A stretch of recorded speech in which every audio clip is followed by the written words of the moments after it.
안녕하세요, 무입니다. 방금 전까지 한 5분 정도 떠들었거든요. 녹화가 안 들어가고 있었더라고. 와우.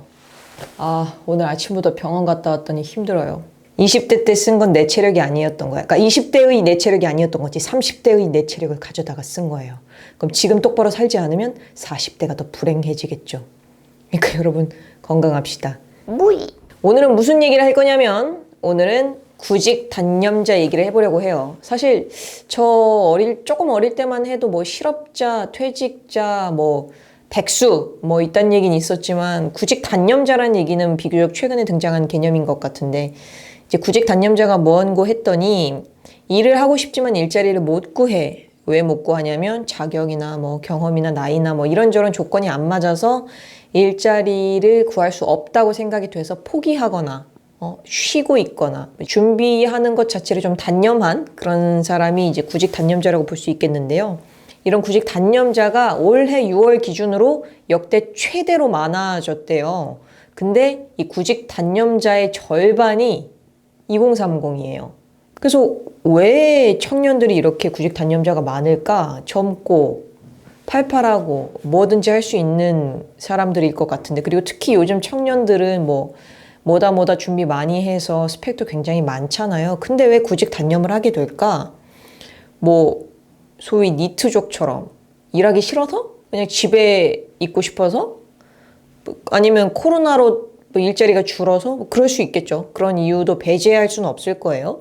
근데 이제 뭐 부모님들한테 손 벌려가지고 마냥 편하게 살 수 있는 그런 청년이 많은 것도 아니고, 왜 그럴까? 왜 그럴까 궁금하더라고요. 네. 취직하고 싶은 건 맞을 텐데.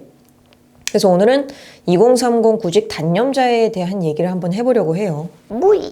사라진 대기업 공채 결국 고시로 직행. 이게 내레이션으로 들어갈지 모르겠지만 아마 글씨로 들어가겠죠? 이제 대기업 공채를 노렸던 대학생들이 고시, 뭐 변리사 이런 전문 직종 준비로 대규모 이동하고 있대요. 대학교에 돈을 뭐 수천만 원을 내고 졸업을 하게 되잖아요. 이 고학력자들이 갈 데가 없어요. 요즘 대졸 아닌 사람 거의 없잖아요. 네.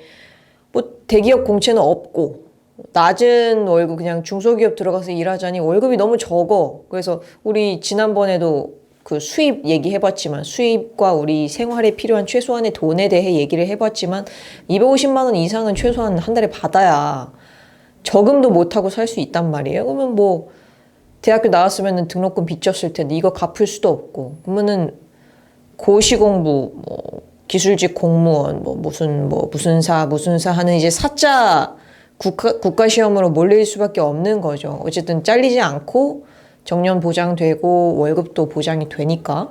가끔 어른들이 그래요. 눈이 너무 높은 거 아니냐. 꼭 대기업만 노릴 필요 뭐 있냐. 중소기업에서 경력 착실히 쌓아서 연봉 올리면서 차근차근 계단처럼 대기업 가라. 좋죠. 좋은데 그 우리가 계단처럼 차곡차곡 쌓아 올라간다라고 하는 게 말이에요. 그게 뭐 대기업보다 조금 모자란 급여가 아니라 반이야.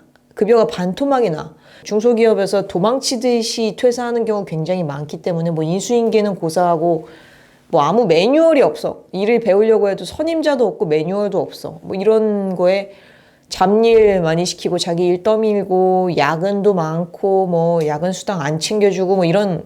물론 모든 중소기업이 그렇지는 않습니다. 좋은 기업도 있는데 많은 기업들이 그러고 있다는 거예요. 왜냐하면 많이들 그렇게 겪고 있거든요. 대학교 갈 때까지도 공부하고 대학교 가서도 공부하고 이 십수년의 세월을 내가 이러려고 공부했나? 어쩔 수 없이 그런 자괴감이 들죠. 이 눈을 낮추라는 말도 어른들 때랑은 달라요라고 하는 우리들의 말도 영원히 평행선일 수밖에 없는 거예요. 그러니까 눈을 낮추라는 말은 도움이 전혀 안 된다는 얘기죠. 기껏 대학 4년 동안 전공 살리려고 공부 열심히 해놨더니 뭐 저는 국어교육과입니다만 국어교육과한테 갑자기 수학 강사하라고 하면 안 되는 거랑 마찬가지죠. 그러니까 아무 전공이랑 상관없는 영역에서 고생만 죽도록 하는 일을 눈을 낮추라라는 말로 그냥 평가절하할 수는 없다는 얘기예요. 이게 정상이 아닌 거죠.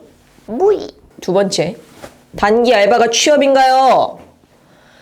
취업을 해서 구직 단념자 통계에 잡히지 않는다고 다 잘 살고 있는 건 아니에요. 이제 정규직 채용 아닌 대부분 일자리는 뭐 파트타임, 뭐 단기 일자리거나 인턴, 뭐 이런 1년제 계약직이라고 보시면 돼요. 이런 거를 보고 우리가 와, 무이 취업했구나, 축하해. 뭐 이렇게 얘기하지는 않죠. 우리가 원하는 일자리는 뭐 내 미래를 계획할 수 있고 최소한 저금이라도 해서 내 집 마련의 희망이라도 품을 수 있는, 내 미래를 계획할 수 있는 게 일자리고, 나 혹은 나의 가족, 나의 부모님 혹은 나의 파트너, 나의 자식들이 행복하게 살 수 있는 그런 수입을 보장하는, 또 내 비전을 이루는 그런 걸 보고 일자리라고 하죠. 정규직 일자리라고 하는데, 대학을 안 간 뭐 특성화고 학생들 있잖아요. 아니면은 뭐 실업계고 나온 청년들 보면 더 어려워요. 실업계 학생들은 뭐 학교에서 나갈 수 있는 현장 취업을 좋아하는데 모두가 다 나갈 수도 없고 그만한 그런 자리를 제공해 줄 만한 일자리도 없어요. 결국 이제 학교에서 열심히 기술 배웠더니 쓸모 없어지고 새로 배워야 돼. 기껏 졸업했더니 새로 돈 내고 학원 다녀서 기술을 새로 배워야 돼요. 뭐 간호조무일 수도 있고 미용일 수도 있고 여러 가지를 또 배워야 되는 거죠. 아니면 뭐 편의점 알바, 아니면 배달, 뭐 쿠팡맨, 아니면 이런 단기 일자리를 구할 수밖에 없는 현실인 거죠.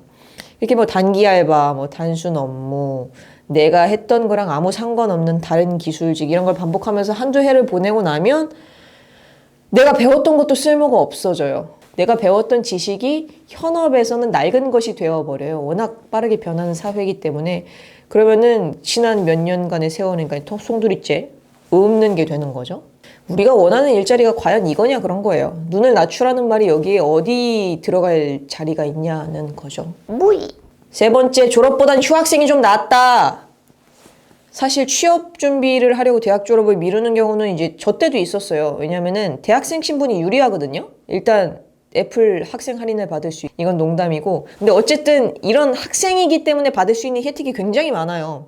졸업자보다 휴학생에 대한 정부 지원 자체도 많아요. 뭐 이런 단순한 뭐 할인이라든지 대학생 신분을 가진 게 좋다든 이런 거라기보다 안정적인 소득이 없잖아요. 지금 대학 졸업하자마자 취업하는 경우 거의 없죠. 그럼 소득이 없는 상황에서 대학생들한테 혜택이 제공돼요. 인턴 프로그램도 대학생 위주로 구해요. 아니면 하다못해 스펙 쌓으려고 들어가는 뭐 서포터즈 활동이나 이런 것들도 대학교 졸업하면 짤 없어요. 저 서포터즈 할 수 없어요.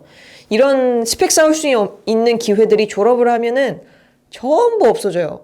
그러니까 스펙을 쌓는 것조차 대학생 신분일 때 가능하다는 얘기예요. 그러니까 졸업을 미루고 자격증 따고 대외 활동을 계속 하게 되는 거죠. 그러니까 이제 뭐 4년 대학생, 5년 대학생, 10년 대학생 이런 게 생기는 거예요.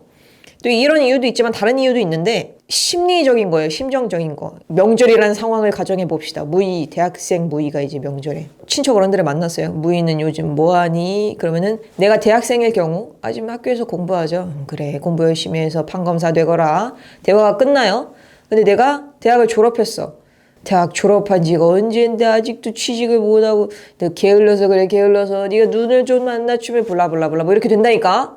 그러니까 이게 졸업하게 되면은 기대받는 어떤 기대치가 달라지잖아요. 시선도 달라지고. 그리고 나도 당연히 심리적으로 위축이 되지. 아, 그러게 나 대학교 졸업했는데 빨리 어떻게 해야 되는데 하는 이 심정적인 것도 분명히 있어.